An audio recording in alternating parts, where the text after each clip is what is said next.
the Raw after WrestleMania is the biggest show of the year. Russo'sBrand.com, where the pros are the pros. Bro, you guys know we come on here and we absolutely tear these shows to threads. Absolutely. Okay, bro, listen. I'm sitting there, I'm watching the main event.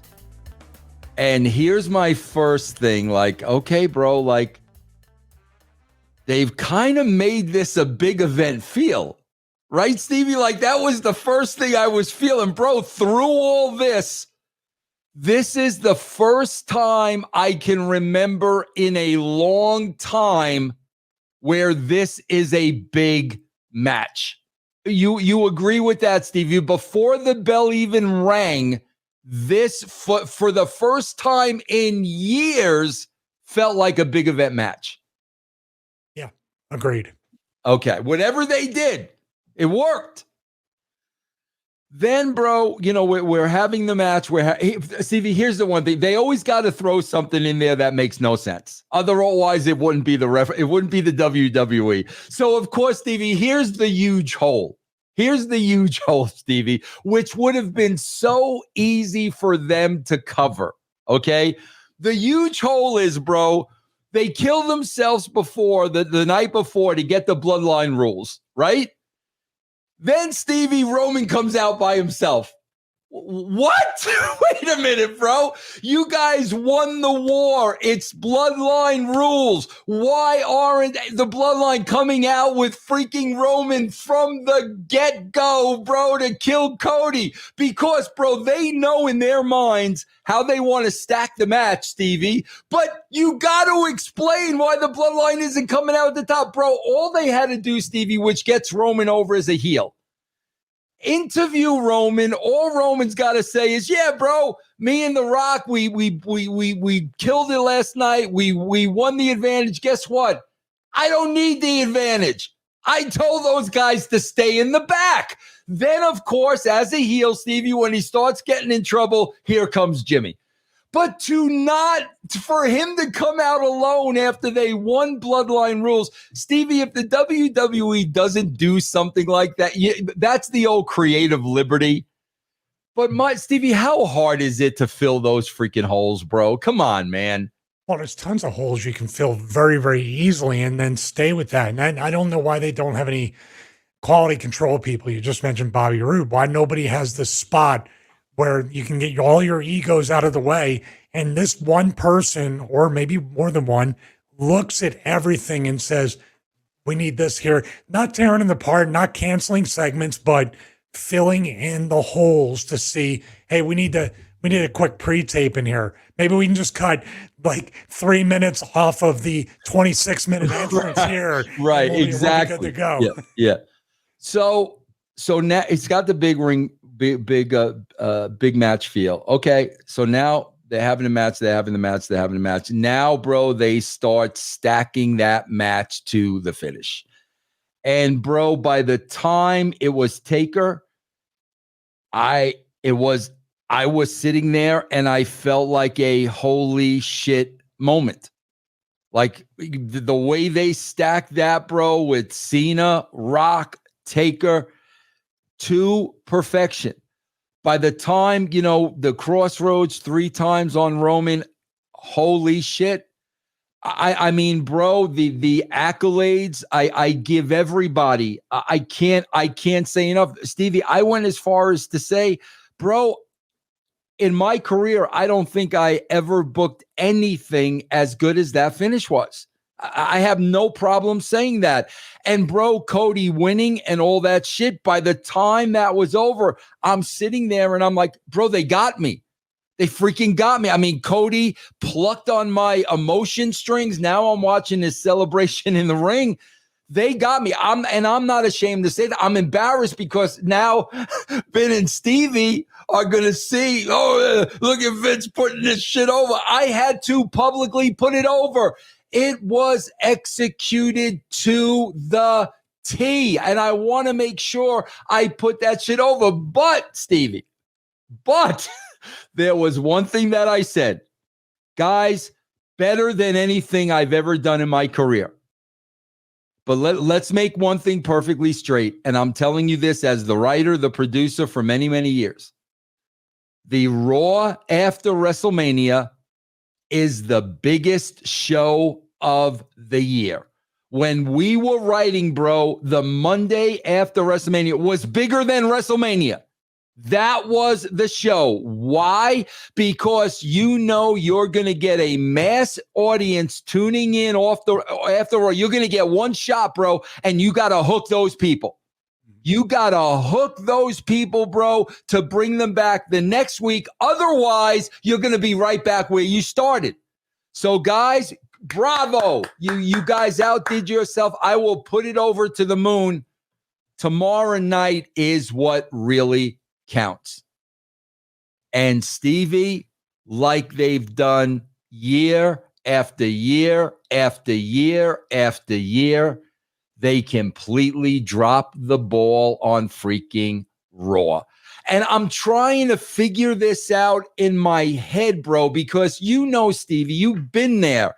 After Sunday night, you know they're slapping backs. They're putting each other over. Everybody's crying. Big celebration at the bar, the whole 9 yards. But this is the part of me I don't understand. While they're doing all that, me and Ed Ferraro were back in the hotel room making sure the next night's show was to perfection. At the point WrestleMania ends, Stevie, does somebody say, our job is done? Okay, guys. Stevie, after every big pay-per-view, when we had the production meeting, this is how everyone went, Stevie. Say what you want about freaking Vince. This is how everyone went. Vince would speak first. Put everybody over for a great show last night. And then Vince would say this, Stevie, but that was last night. We got a new show today. Vince would, every time that's what Vince would say. Do these guys, like, are they just done? We did it, guys. We pulled it off. Everybody's putting it over. Russo's putting it over. Guys, phenomenal. And then we just go right back to mediocrity? Well, just to be clear, I would be in the hotel gym after the show. I would not be at the bar.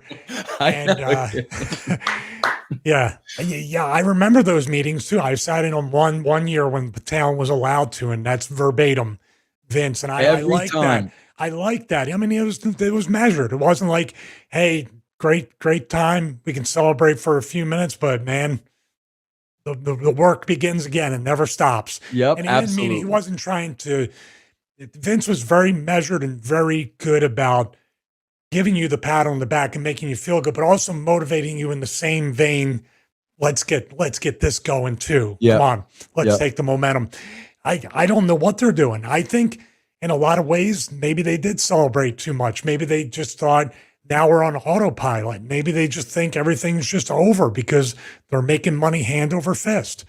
If you think about it, they have, outside of those two matches, they've literally kind of booked it on autopilot. Both nights of WrestleMania were kind of booked on autopilot. Outside of those two matches, there was very good effort put into that. I don't have an answer for that.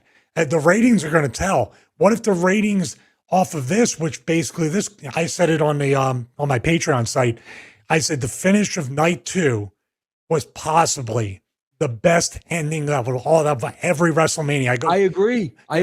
I was trying to think back to Warrior and Hogan. I was trying to think back Andre and Hogan. Yeah, I agree. This is better. This was the best ending ever. But what if the ratings don't reflect it and it's still year over year a lower rating? That's a tough thing to take in. God, but Stevie, that's the thing that you just said, and you and I are always talking about business.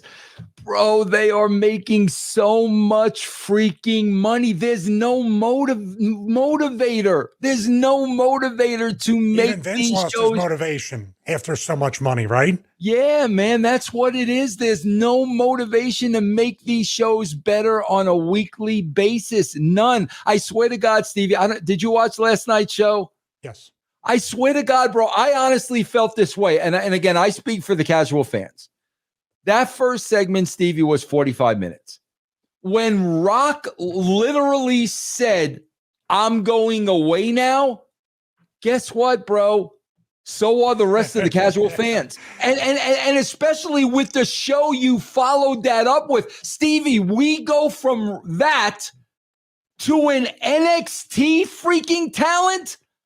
Are you kidding? You went from The Rock to a guy from NXT. That's what you did?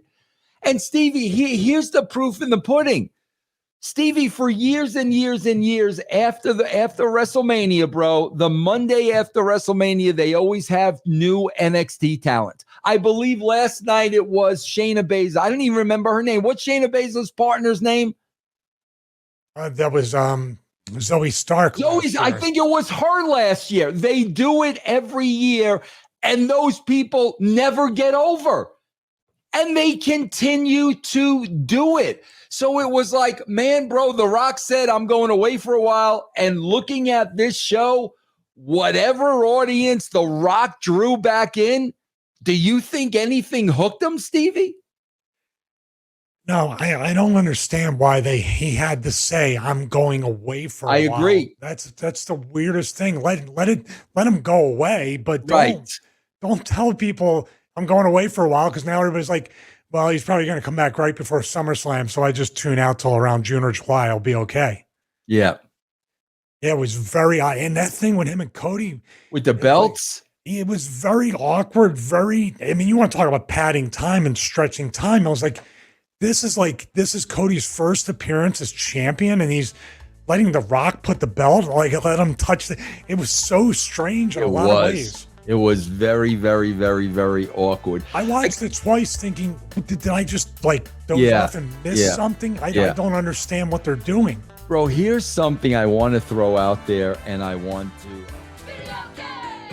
What's up, Brand? This is Jeff Lane inviting you to come hang out with me over on Twitch. I'm live several nights a week playing games, classic and new, currently going through Final Fantasy VII Rebirth, the new Contra game, and more. So check me out, Jeff Lane 22 on Twitch.